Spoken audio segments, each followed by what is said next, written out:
comme d'une réalité. S'il était présent sur cette table, le chapeau déterminerait un mouvement de ma main, je l'enlèverais.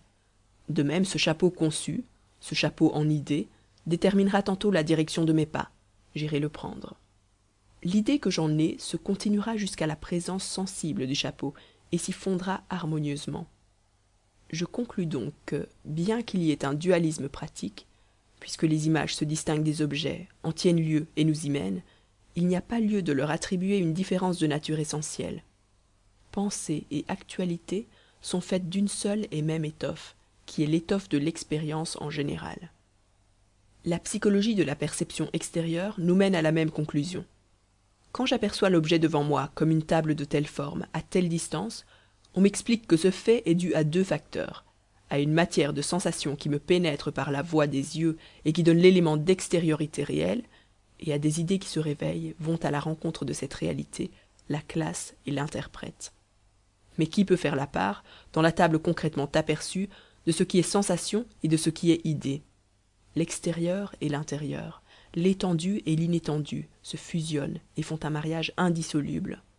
Cela rappelle ces panoramas circulaires où des objets réels, rochers, herbes, chariots brisés, etc., qui occupent l'avant-plan, sont si ingénieusement reliés à la toile qui fait le fond, et qui représentent une bataille ou un vaste paysage, que l'on ne sait plus distinguer ce qui est objet de ce qui est peinture.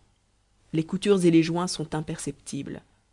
Cela pourrait-il advenir si l'objet et l'idée étaient absolument dissemblables de nature?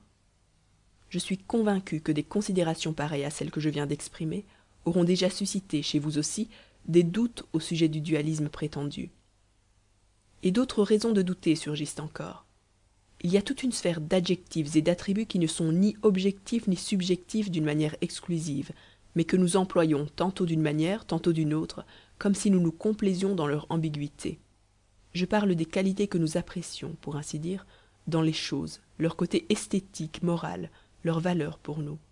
La beauté, par exemple, où réside-t-elle? Est-elle dans la statue, dans la sonate ou dans notre esprit? Mon collègue à Harvard, George Santayana, a écrit un livre d'esthétique où il appelle la beauté le plaisir objectifié. Et en vérité, c'est bien ici qu'on pourrait parler de projection au dehors. On dit indifféremment une chaleur agréable ou une sensation agréable de chaleur. La rareté, le précieux du diamant nous en paraissent des qualités essentielles.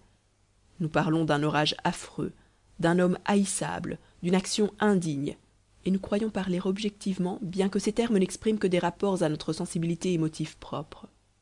Nous disons même un chemin pénible, un ciel triste, un coucher de soleil superbe. Toute cette manière animiste de regarder les choses qui paraît avoir été la façon primitive de penser des hommes peut très bien s'expliquer, et M. Santayana, dans un autre livre tout récent, l'a bien expliqué ainsi, par l'habitude d'attribuer à l'objet tout ce que nous ressentons en sa présence. Le partage du subjectif et de l'objectif est le fait d'une réflexion très avancée que nous aimons encore ajourner dans beaucoup d'endroits. Quand les besoins pratiques ne nous en tirent pas forcément, il semble que nous aimons à nous bercer dans le vague. Les qualités secondes elles-mêmes, chaleur, son, lumière, n'ont encore aujourd'hui qu'une attribution vague. Pour le sens commun, pour la vie pratique, elles sont absolument objectives, physiques. Pour le physicien, elles sont subjectives. Pour lui, il n'y a que la forme, la masse, le mouvement qui est une réalité extérieure. Pour le philosophe idéaliste, au contraire, forme et mouvement sont tout aussi subjectifs que lumière et chaleur, et il n'y a que la chose en soi, inconnue, le noumen, qui jouissent d'une réalité extramentale complète. Nos sensations intimes conservent encore de cette ambiguïté.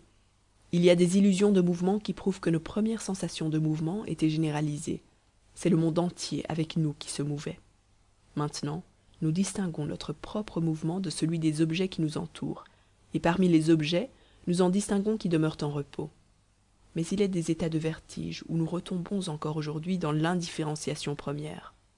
Vous connaissez tous sans doute cette théorie qui a voulu faire des émotions des sommes de sensations viscérales et musculaires. Elle a donné lieu à bien des controverses, et aucune opinion n'a encore conquis l'unanimité des suffrages. Vous connaissez aussi les controverses sur la nature de l'activité mentale. Les uns soutiennent qu'elle est une force purement spirituelle que nous sommes en état d'apercevoir immédiatement comme telle.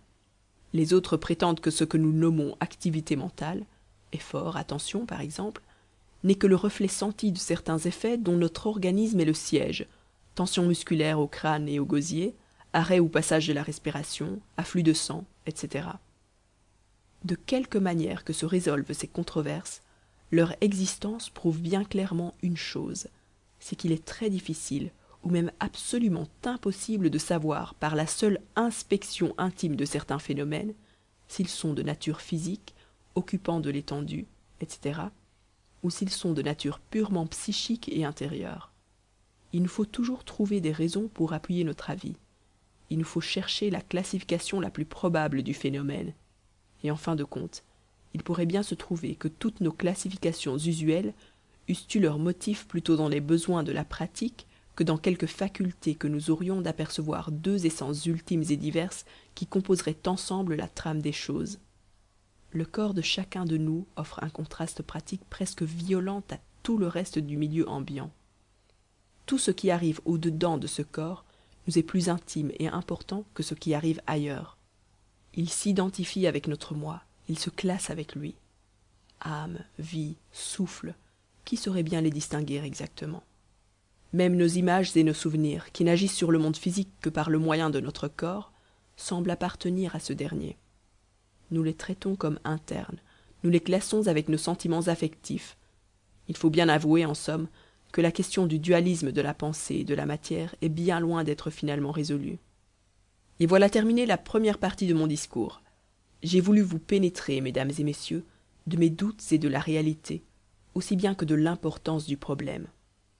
Quant à moi, après de longues années d'hésitation, j'ai fini par prendre mon parti carrément.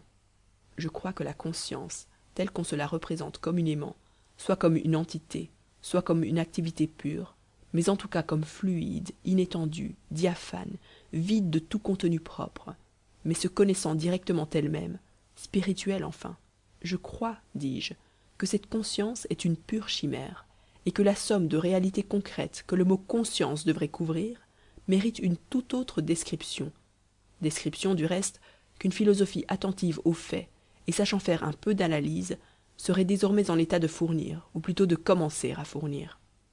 Et ces mots m'amènent à la seconde partie de mon discours. Elle sera beaucoup plus courte que la première, parce que si je la développais sur la même échelle, elle serait beaucoup trop longue. Il faut par conséquent que je me restreigne aux seules indications indispensables.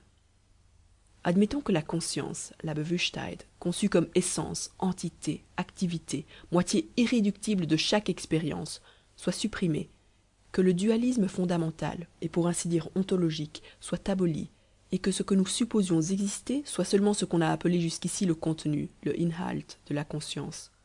Comment la philosophie va-t-elle se tirer d'affaire avec l'espèce de monisme vague qui en résultera? Je vais tâcher de vous insinuer quelques suggestions positives là-dessus, bien que je craigne que, faute du développement nécessaire, mes idées ne répondront pas avec une clarté très grande. Pourvu que j'indique un commencement de sentier, ce sera peut-être assez.